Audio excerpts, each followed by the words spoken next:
And welcome to ETF Edge, your go-to place for everything exchange-traded funds. I am your host, Bob Pisani, and we are here at the Future Proof Conference in beautiful Miami Beach, Florida. Yeah, look at the backdrop. It's 82 degrees, nice breeze. Don't you want to be here? We wish you were here. Bond yields are down. What should you do with the fixed income portion of your portfolio? We want to talk with Jeffrey Katz. He's the managing director at TCW. He runs the TCW Flexible Income ETF. That's a fixed income fund that's been benefiting from all this recent equity problems. Also want to talk with my friend Alex Morris. He's the CEO of FM Investments, who runs a suite of treasury and other fixed income ETF products. Jeff, you know the drill here. Heightened volatility we've seen, heightened concerns about inflation and tariffs. Are bonds a safe haven from all of this craziness? Yeah, Bob, well, thank you for having me. Yeah, actually they are. And so you think about where we've come from, 2022, prior to that, rates were very low, wasn't much protection in terms of income. We now have a much more comfortable buffer, and bonds are acting as they should in the context of a 60-40 portfolio. Yeah. So Alex, we have flows into fixed income ETFs. I was just looking at ETF Action. They've picked up. I mean, really, it's impressive in the last month or so. They're almost rivaling flows into equity ETFs this year. That's kind of unusual. What should investors be doing? Should they be increasing their allocation to bonds at this point? We think so. I mean, particularly on the short end of the curve, shorter duration, there's a lot of safe haven to be had there. And if you look at where the equity market's going, if you didn't like the wipeout of a couple of weeks ago, there's some more banana skins ahead of us. Tariff risks are high, inflation risks are real. I know folks say, well, inflation is the scourge of fixed income. Why should I get in now? Well, they're also the antidote to uncertainty, right? Inflation's a generational concern. Recession is a short-term one. What's a central banker to do? Not very much is the answer. And if policy stays where it is, short end of the curve is going to be a great place to be. It's amazing how sticky at least the CNBC viewers are with the short end of the curve. They love their money market funds.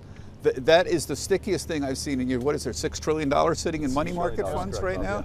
Yep. And they don't seem to want to move. They're getting 4%. They seem to be, it's a positive return overall. Is there reasons they should add to it, detract from it? What should those people be doing? You can even extend out a little bit. You look at our flexible income fund, Flexer, a lot of our duration is in the front end of the curve, as Alex mentioned, kind of 2- and 5-year part of the curve. If we get something outside of the miraculous soft landing, you can expect the Fed to maybe cut a little bit further than what the market's predicting. You can get a benefit from duration there, and so maybe we can extend that a little bit, kind of 2- and 5-year part of the front end of the curve. Well, people get confused about this, so let me try to get a little specific with you. You run a very broad, active bond fund, invest in all sorts of things: treasuries, mortgage-backed securities, corporates, asset-backed securities. What parts of the credit markets do you like? What parts are you overweight, enthusiastic about, and what parts are you not enthusiastic about? That's a great question, specific for us. Yeah, great question. The beauty of our fund is it's a go-anywhere fund, and so we can do things outside the scope of traditional index like the Bloomberg Ag. Credit to us looks fully priced or rich with respect to the spread you get compensated. You're talking about corporate bonds, corporate bonds, corporate credit. So what we've done in the fund is we've leaned into securitized. And so you're underweight corporate credit. You got to hand hold it people's underweight hands. Corporate Explain credit. What you're doing here. You're Correct. Underweight corporate credit. Yes. Okay, because we think valuations don't reflect the potential for anything outside a soft landing. Okay, and you were talking about overweighting asset-backed securities. Asset-backed securities. Explain that. So there's a couple parts of what we call the securitized market. So the residential, single-family residential market. We like mortgage credit, and so we think that there's a lot of equity in the housing stock today. So very little incentive to actually default on your mortgage. If you can undersupplied housing market, you can easily sell your home. The commercial mortgage market. Particularly Class A office, think Park Avenue, call back to office. We've seen a really strong rebound in the course of the last year. We've leaned into that, so basically you think Class A office space in New York City. And then you referred to the asset-backed securities market.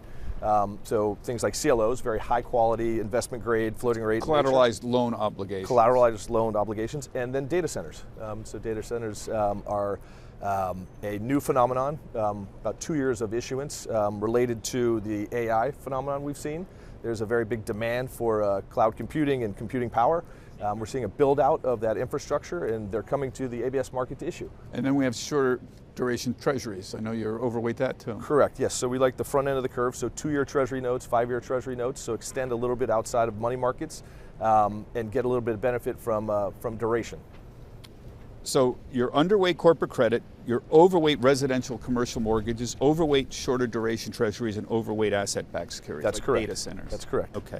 Alex, let me turn to you. You've got a suite, you've been on many times before, of the suite of fixed income ETFs, but particularly treasury bills. That's right. A lot of your assets under management are there. It's the 3-month treasury bill ETF, TBIL, which we've talked about before, passively managed, invest in the most recent on-the-run 3-month treasury. Explain what an on-the-run treasury and what you're getting with TBIL. Sure. So in the case of the 90-day, every week, other bonds come out every month or every quarter. The Treasury auctions a new version of that. So when you look on CNBC and you see the 10-year yield, you see the 90-day yield, that's the most recent issue. Over time, whether it's 90 days or 10 years or 30 years, those will mature, but the government needs to constantly fund itself. So the Treasury is regularly auctioning these off. It's a great way to stay more liquid. The on the run, the most recent issue, just has inherently more liquidity in it. More people want to trade it, it's on more desks, it has more flow. And why, and you too are also enthusiastic about shorter dated, shorter maturity, shorter duration treasuries. Why the interest in shorter duration?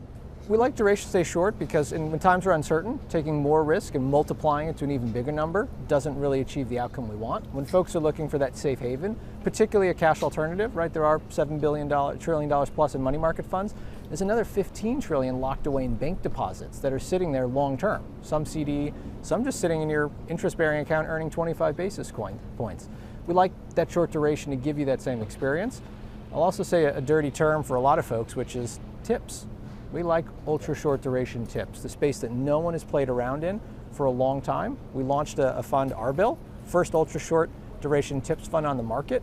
So this is going to work rather like buying that 90-day or that 6 month, but you're going to have this inflation insurance policy issued by the government. So you mentioned inflation as I think you used the word, the scourge of fixed income investors. Tariffs, are they inflationary? Tariffs are inherently inflationary until they become depressionary. I think that's what folks miss. It is true. There is an outcome where tariffs don't create inflation. They just destroy growth in such a way that we don't really want to think about that outcome. In the short term, they're inflationary. And as we're seeing now, even worse, the fear of uncertain tariff policy is creating inflation anticipation of future inflation. So until we get some real clarity there, we like staying short. We also like staying liquid. So if you want to look at 5-year bonds or notes or 2-year notes, U5 or U2, very liquid, super way to play it. You don't have to worry about a security aging out and not trading well. So the Federal Reserve is meeting tomorrow. Alex, your helicopter's landing. Yeah, they're ready for me. He'll have to leave in a few minutes. So the Fed's meeting tomorrow. What's Jerome Powell to do here? Given these concerns, he sees the same issues with. Yeah, I think he's in an unenviable place, right? There's a lot of uncertainty from the policy side. I think that they're fortunate that they've given themselves the bandwidth to deal with either a slowing economy where they can cut rates or hike rates if we do get a bump from inflation on the tariff side.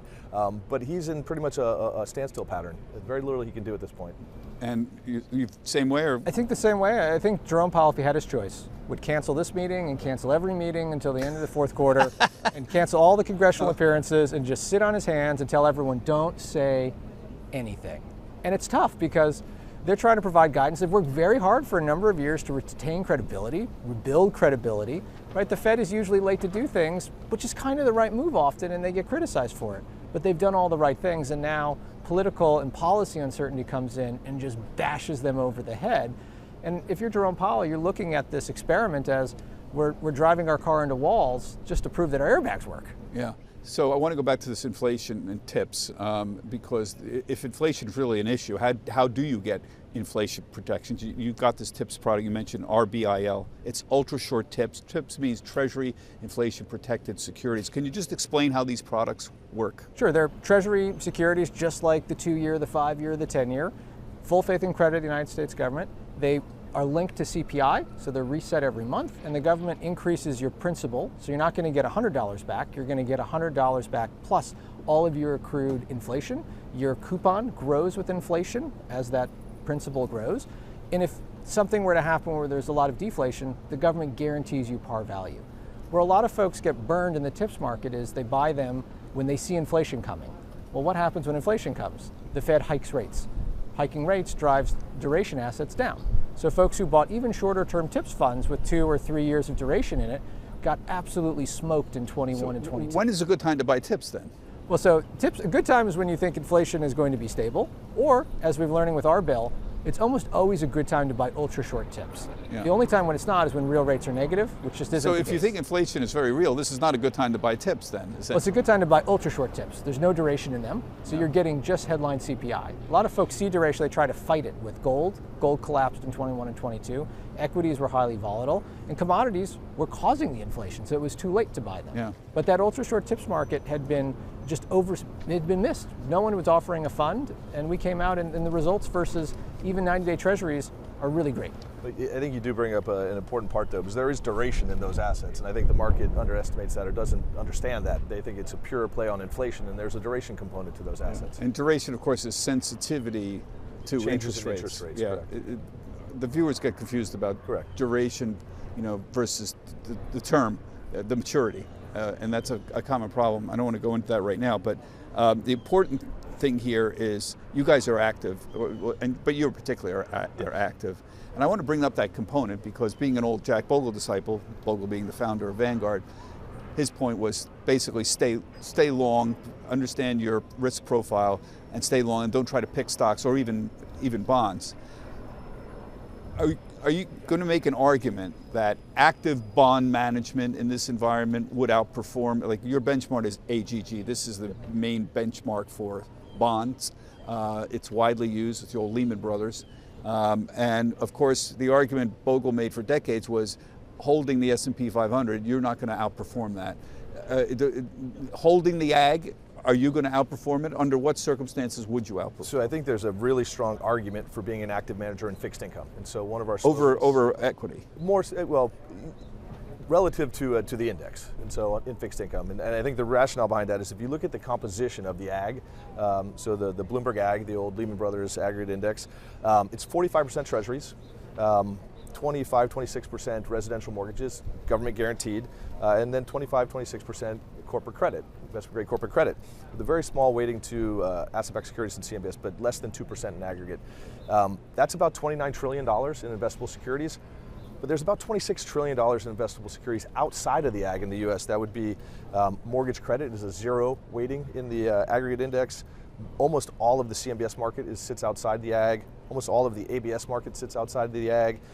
Money market securities, emerging markets, high yield, all of these assets sit outside the ag. So there's a really strong argument for diversification, lower correlations. But your argument is there's a bigger sandbox than the ag represents, but that doesn't mean you're going to outperform the ag still. So what's the argument that active management, particularly in the bond space, you're making a very particular claim here, that active managers in a bond space could do better than active managers in an equity space. Correct. Why? So you look at the TCW as a whole, right? We have very deep credit teams, research teams, and so our ability, you look at our historical alpha, we've driven over 80% of our alpha between sector rotation and issue selection.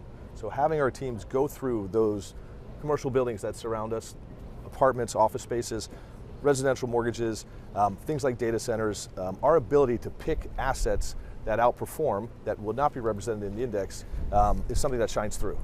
Well, Alex, are you of the opinion that active bond managers, so you know the argument of the active managers, well, wait till, we may not outperform generally, but if in a real crisis we can move quicker. And generally even that is not proven to be true in equity. Is there any evidence that active bond management in a crisis being able to move will provide some kind of alpha? I think there is some historical precedent for some active management, mainly because the indices are old and don't really represent how we trade today. So fixing the indices might be a better solution than going fully active. Our funds are all... That's an interesting argument. Fixing the indices, maybe bigger sandbox like you're talking about. It's been 3 decades. I think the last thing I'd like to point out on though, you look at Flexor last year. Flexor outperformed the ag by over 500 basis points. And so that is an active expression, given a short data set, but the fund is one of the few funds that's been around greater than 3 years in the space. We've outperformed since inception, about a 7% return. So, I mean, I think the proof's in the pudding. You see it in the returns of the fund. Did you want to finish your point? Sure. So I think, and that's what we've done with our funds. They're passive funds. We often had to work with someone to create an index that was more investable, simpler. Bond indices get bloated with tens of thousands of issuances. The ag is so big, it's uninvestable. We know that because they created a version called the investable ag. That's also so big that the average person can't even think of investing it if they wanted to. So we thought about how do we fix up the fixed income index world. So we've always focused on liquidity, which is great for ETFs. ETFs price well when the underlying securities are fewer and more liquid. And we think that's probably the way this needs to go. We don't want you to think all the magic is us behind the screens picking the right securities, because it doesn't always work. But if we show you a better index that we follow, more folks can have some comfort in the fact this is a repeatable process. You're not looking at our numbers anymore. You're looking at Bloomberg's. You're looking at someone else's, and it's a more consistent experience. I know you're not bond market prognosticators, but the viewers want to know your opinion on where, for example, the 10-year is going to go. You know how they love how they love their products. We've got 10-year hovering in the 4% range. Even money market is in the 4% range. A year from now, where is the 1 year going to be in the 10-year? Sure. So on the front end, we think that the economy again is going to slow potentially more than what the market's pricing in. So we think that the Fed's ultimately going to, when they do cut, when the economy slows, they'll have to cut further and faster. So we're talking about a Fed funds rate somewhere sub 3. For the 10-year, again, we think that growth is going to moderate. So we're looking at a 10-year, someone that 3.5, like mid-high threes. Relative. That's pretty close. The spread's not that far. Yes, it's a relative. I mean, talk 2.5, 3% on Fed funds and 3.5 on the 10-year. Okay, Alex. We see Fed funds coming down much less. I think we'll see a maybe quarter basis point in November, maybe a second in December, but that's it. So we won't see much movement there. I think we're going to see a lot of range on the 10-year over the next 12 months, though. Where it is today, closer to 4, it's going to bounce back up and look at flirting with 5 again, based on tariffs, based on policy changes. But then, hopefully, we hope moderates, because the 10-year has this great quality when it hits 5. It reminds everyone it is the haven asset to go to. Yeah. So money flies in and the yield comes back So down. people who are expecting, who are holding on to their 3% mortgages, hoping the mortgage rates go back to 3%, it's a bit of a fantasy, right? That's not going They should down. pay that mortgage and keep paying it. Yeah, I always tell people that 3% is an anomaly historically. That a 6 or 7% is much more normal. Exactly. That's correct. And in fact, it's healthier to be this way, isn't it? I mean, do you want 1% 10-year yields? Who's going to give the government 1% for 10 years that we had a few years ago? That doesn't make sense. I think we fell into this belief that 0% interest rates were some badge of honor. They are no badge of honor. That was a strange time where we threw away all the historical precedents, but because things were cheap and asset values were going up, we all became pretty happy with it. Yeah. But they are unusual, they're untested, and long term, it's sort of unhealthy to have this unnatural asset appreciation mechanism. Yeah, so for people who keep messaging me about more mortgage rates going to come, expect 6 to 7% mortgages. You don't expect any dramatic drops. Yeah, I mean, I think we see something maybe slightly lower, but there's a pretty material spread between treasuries and mortgages today, given that there's less volume origination. So that spread could compress, but yeah, somewhere maybe just shy of 6%. Years ago, I was the real estate correspondent in the 90s. It used to be 150 basis points. It's about 250 right now. Yeah, 250. Huge. So, and a lot of that covers the cost of origination because volumes dried down. Yeah, okay. Gentlemen, thank you very much. It's been a very interesting conversation. As always, we are here in Miami Beach, and well, we're going to go for a walk a little bit later, and I've got some interesting discussions with BlackRock I'm doing on the beach for the Future Proof Conference, which you are all here. You should check it out sometime. But that does it for this week's ETF Edge. My thanks to Jeff and Alex. We have asked Alex to stick around for a few minutes and provide us with a broader perspective on ETF trends. That's coming up on the ETF Edge podcast. And remember, you can see all of our shows on our website. This is our 7th year, folks. etfedge.cnbc.com. From beautiful Miami Beach, everybody have a healthy, happy, and safe trading day. Get the ABCs of ETFs with the ETF Edge newsletter. Your weekly update on the hottest trends, expert analysis, actionable ideas, and exclusive insight from host Bob Pisani. Sign up now at cnbc.com/ETF Edge newsletter.